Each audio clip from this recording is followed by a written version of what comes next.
Margaret Collins, a 59-year-old widow, lived in a quiet Oregon neighborhood. For nearly 2 decades, she managed a law office, a steady job that anchored her after her husband's sudden death left her raising 2 children alone. Emily, her 32-year-old daughter, and Luke, her 29-year-old son, were her world. Margaret poured her life into ensuring they never faced the struggles she had. Every extra shift, every skipped vacation, every penny saved went to them. But last Tuesday, an email from Emily shattered her world. The email had no subject, just Emily's name in the inbox. Margaret smiled, expecting a wedding update. She had already given $30,000 for Emily's Napa Valley ceremony. Venue, photographer, florist. But the email wasn't warm. It was curt. Mom. It began, not Dear Mom. Emily explained that she and her fiancé, Andrew, along with his family, had finalized the guest list. Margaret wasn't invited. They wanted an intimate event, and Andrew's mother insisted on a limited guest count. Instead, Margaret could watch via a Google Meet link. The email ended with a jarring, "Should be just like being there, LOL." Margaret stared at the screen, her coffee cooling. No tears came, no trembling hands. Something inside her shifted, like a fault line giving way. She typed a reply, "Sure. Enjoy your big day." For words, no fight, no plea, just a quiet retreat. She closed her laptop, finished her cold coffee, and went to work. But that Tuesday was different. It was the day she stopped believing her sacrifices mattered to her daughter. The drive to Caldwell and Walker Law was silent. Oregon's spring air carried a chill, but Margaret barely noticed. Her mind looped one question. How did we get here? For 18 years, she'd worked tirelessly. After her husband's death, she juggled bills, college deposits, groceries. She skipped birthdays, drove a 14-year-old car, postponed dreams, telling herself there'd be time later. There wasn't. When Emily changed majors, Margaret paid. When she moved to New York, Margaret covered the deposit. When Luke needed a house, she co-signed and gave $10,000. She never kept score. That's what mothers do, she thought. But that email made her feel like a transaction, useful, then discarded. At the office, her boss, Robert, noticed her quietness. "You look like you've seen a ghost," he said, placing a latte on her desk. She wanted to tell him, "My daughter uninvited me from her wedding," but she only smiled and said she hadn't slept. His kindness, the coffee, the silence, nearly broke her. It reminded her she still existed, even if only to one person. By lunchtime, her phone buzzed. Emily. Voicemails, texts. "Mom, please answer. This isn't funny." Margaret didn't respond. She sipped her latte, thinking, maybe it's time to stop being the one who always answers.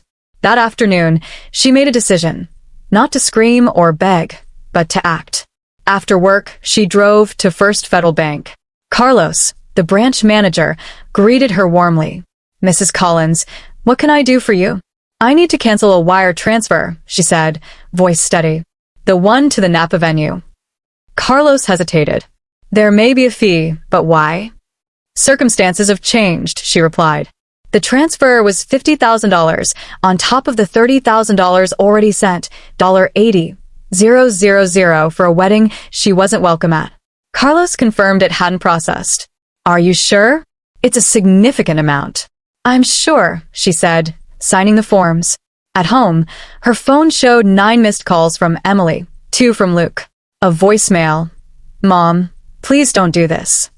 She turned off her phone, poured a glass of red wine saved for a canceled Thanksgiving, and sat on her porch.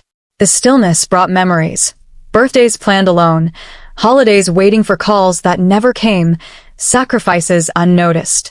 She thought of Andrew's mother, whose opinion outweighed hers, and Emily's LOL, as if her exclusion was a joke. For the first time, Margaret asked herself, what do I want? Peace. Dignity. A life not defined by others' needs. At 9 p.m., the doorbell rang. It was Luke, tie loose, uncomfortable.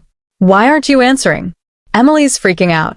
"Hello to you too," Margaret said, shutting the door.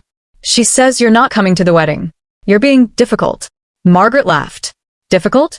For not attending a wedding I was uninvited from." Luke shifted. "Andrew's parents are paying most of it. They're traditional." Traditional, she said. I paid $30,000. I was about to send $50,000 more. That's not tradition. That's a business deal. Luke paled. You are sending another $50,000? They're counting on that, the venue, the food. Not my problem anymore, she said evenly. Of course it's your problem. She's your daughter. And I'm her mother, Margaret said quietly. A mother told to stay home and watch from a screen. Luke paced. You always make everything about yourself. That was it. Get out of my house, she said, firm but soft. I've given everything, and I'm done being the villain in a story I wrote with love. Luke left. The door clicked shut, and Margaret felt no guilt, only freedom. The next morning, 43 missed calls and frantic messages from Emily awaited. They began passive-aggressive. Mom, this is childish. Then desperate. The venue called. The payment didn't go through. We'll lose everything.